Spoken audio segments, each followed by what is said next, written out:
Aujourd'hui, c'est le 30 avril 2023. Gloire au nom de Jésus-Christ. Dimanche, jour de repos pour ton église cachée dans le monde. Amen.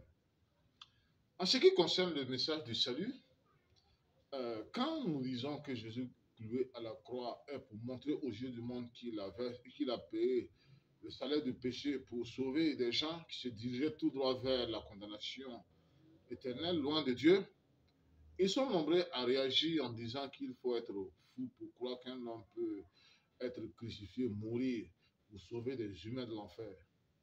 Ce sont généralement des gens qui suivent les religions ou les fausses doctrines dans certaines églises où on leur fait très souvent croire qu'ils peuvent être sauvés en faisant ceci ou cela, c'est-à-dire accomplissant certaines œuvres personnelles dans leur vie.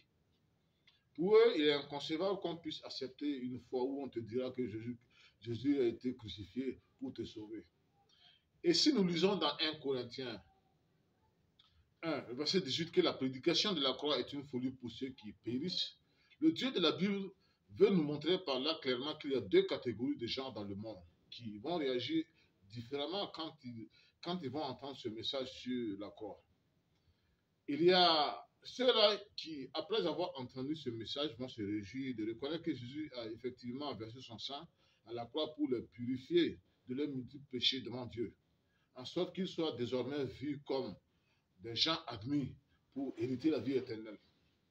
Mais pour la deuxième catégorie de gens qui pensent obtenir leur salut en fournissant leurs propres efforts pour être vus comme des saints aux yeux de Dieu, parce qu'ils refusent aussi de s'humilier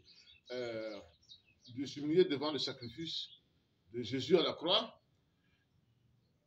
ces gens vont toujours réagir en disant que les chrétiens qui pensent que Jésus a été crucifié pour les sauver sont de véritables fous.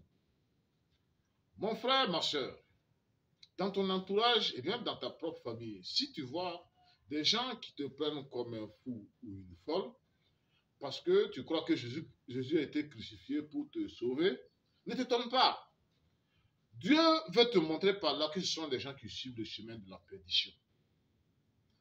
Vous savez, à chaque fois que Pascal parle de Jésus-Christ le Sauveur, les enfants du diable s'agitent et ils ne cessent de le traiter de fou.